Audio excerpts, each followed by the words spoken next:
ಟಾಕೀಸ್ನಲ್ಲೇ ವಸತಿ ಶಾಲೆಯನ್ನ ಇಲ್ಲಿ ನಡೆಸಲಾಗ್ತಾ ಇದೆ. ಪ್ರಮುಖವಾಗಿ ಶಿಕ್ಷಣ ಸಚಿವರು ಹಾಗೂ ಇಲ್ಲಿ ಸಮಾಜ ಕಲ್ಯಾಣ ಇಲಾಖೆಯ ಅಧಿಕಾರಿಗಳು ಹಾಗೂ ಸಚಿವರು ನೋಡಬೇಕಾಗಿರುವಂತಹ ಸ್ಟೋರಿ.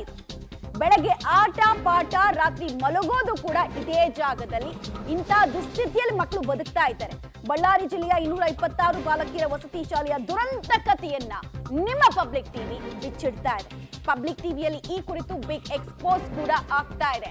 ಮಾತೆತ್ತಿದ್ರೆ ಶಿಕ್ಷಣ ಸಚಿವರು, ಸಮಾಜ ಕಲ್ಯಾಣ ಇಲಾಖೆ ಸಚಿವರು ಸಂವಿಧಾನದ ಪೀಠಿಕೆಯನ್ನ ಓದಬೇಕು, ಉತ್ಕೃಷ್ಟ ಗುಣಮಟ್ಟದ ಶಿಕ್ಷಣವನ್ನ ನಮ್ಮ ಸರ್ಕಾರ ಕೊಡುತ್ತೆ ಅಂತಾರೆ. ಬಟ್ ನೋಡ್ತಾ ಇದ್ದೀರಿ ಏನಾಗ್ತಾ ಇದೆ.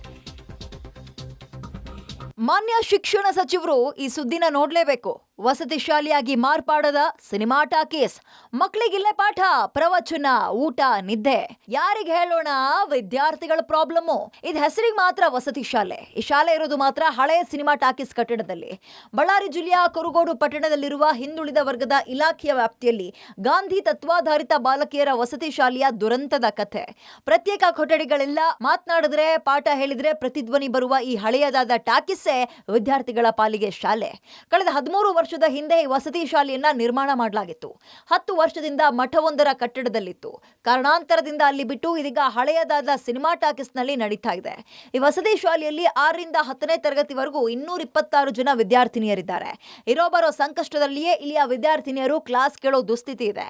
ಸರ್ಕಾರ ಶಿಕ್ಷಣಕ್ಕಾಗಿ ಕೋಟ್ಯಾಂತರ ರೂಪಾಯಿಯನ್ನ ವ್ಯಯ ಮಾಡುತ್ತೆ. ಆದರೆ ಇಲ್ಲಿರುವ ಒಂದು ವಸತಿ ಶಾಲೆಯನ್ನ ನೋಡಿದ್ರೆ ನಿಮಗೆ ಇದು ವಿಲಕ್ಷಣವ ಅಥವಾ ಯಾವ ರೀತಿಯಾದಂಥ ಶಿಕ್ಷಣ ವ್ಯವಸ್ಥೆ ನಮ್ಮಲ್ಲಿದೆ ಎನ್ನುವಂತಹದ್ದು ಸ್ಪಷ್ಟವಾಗಿ ಗೊತ್ತಾಗುತ್ತೆ. ಸದ್ಯ ನಾವಿರೋದು ಬಳ್ಳಾರಿಯ ಕುರುಗೋಡು ಪಟ್ಟಣದಲ್ಲಿರ್ತಕ್ಕಂಥ ಹೊರವಲಯದಲ್ಲಿರ್ತಕ್ಕಂಥ ಒಂದು ಚಿತ್ರಮಂದಿರದಲ್ಲಿದ್ದೀವಿ. ಈ ಚಿತ್ರಮಂದಿರದಲ್ಲಿಯೇ ವಸತಿ ಶಾಲೆ ಒಂದು ನಡೆಯುತ್ತೆ ಅಂತಂದರೆ ನೀವು ನಿಜಕ್ಕೂ ಅಚ್ಚರಿಯನ್ನು ಪಡಬೇಕು. ಸುಮಾರು 226ಕ್ಕೂ ಹೆಚ್ಚು ಜನ ವಿದ್ಯಾರ್ಥಿನಿಯರು ಈ ಒಂದು ವಸತಿ ಶಾಲೆಯಲ್ಲಿ, ಅಂದರೆ ಚಿತ್ರಮಂದಿರದಲ್ಲಿ, ಪಾಳು ಬಿದ್ದಂತಹ ಚಿತ್ರಮಂದಿರದಲ್ಲಿ ಮಕ್ಕಳು ಶಿಕ್ಷಣವನ್ನು ಕಲಿತಾರಂತಂದರೆ ನಿಜಕ್ಕೂ ನಮ್ಮ ಶಿಕ್ಷಣ ವ್ಯವಸ್ಥೆಗೆ ಹಿಡಿದಂತಹ ಕೈಗನ್ನಡಿ.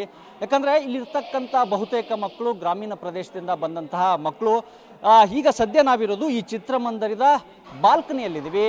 ಸಾಮಾನ್ಯವಾಗಿ ಚಿತ್ರನ ವೀಕ್ಷಣೆ ಮಾಡೋದಕ್ಕೆ ಬಾಲ್ಕನಿಯಲ್ಲಿ ಹೇಗೆ ಟಿಕೆಟನ್ನು ತೆಗೆದುಕೊಂಡು ನಾವು ಚಿತ್ರವನ್ನು ನೋಡ್ತೀವೋ ಅದೇ ರೀತಿ ಈ ಮಕ್ಕಳೆಲ್ಲರೂ ಕೂಡ ಬಾಲ್ಕನಿಯಲ್ಲಿ ಕುಳಿತು ಪಾಠವನ್ನ ಕೇಳಬೇಕಾದಂತಹ ಪರಿಸ್ಥಿತಿ ಇಲ್ಲಿ ನಿರ್ಮಾಣ ಆಗಿರುವಂತದ್ದು.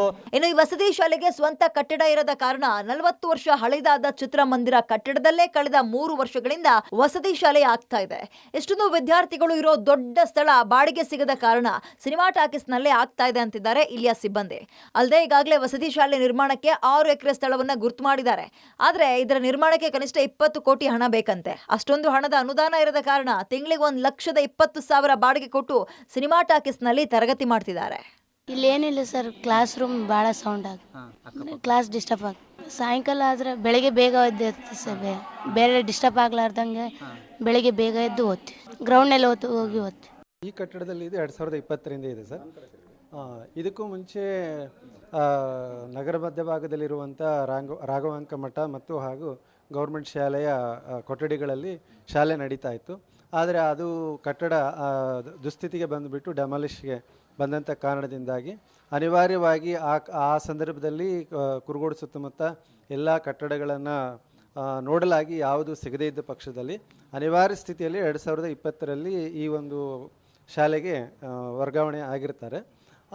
ಆಮೇಲೆ 2020ರಿಂದ ಇಲ್ಲಿವರೆಗೂ ನಡೀತಾ ಇದೆ. ಎಷ್ಟು ಬಾಡಿಗೆ ಕಟ್ತೀರಾ ಸರ್? 1,20,000 ಸರ್. ಪ್ರತಿ ತಿಂಗಳು 1,20,000 ಕಟ್ತಾರೆ. ಸರ್ಕಾರ ಈ ರೀತಿಯ ವಸತಿ ಶಾಲೆಯ ನಿರ್ಮಾಣ ಮಾಡೋ ಮುನ್ನ ಸರಿಯಾದ ಕಟ್ಟಡ, ಸಿಬ್ಬಂದಿಗಳಿಗೆ ಮತ್ತು ಮಕ್ಕಳಿಗೆ ಬೇಕಾದ ಮೂಲಭೂತ ಸೌಕರ್ಯದ ಬಗ್ಗೆ ಪರಿಶೀಲನೆ ಮಾಡಬೇಕು. ಇನ್ನಾದರೂ ಸರ್ಕಾರ ಎಚ್ಚೆತ್ತುಕೊಳ್ಳುತ್ತಾ ಕಾದ್ ನೋಡೋಣ. Naveen, public TV, Ballari.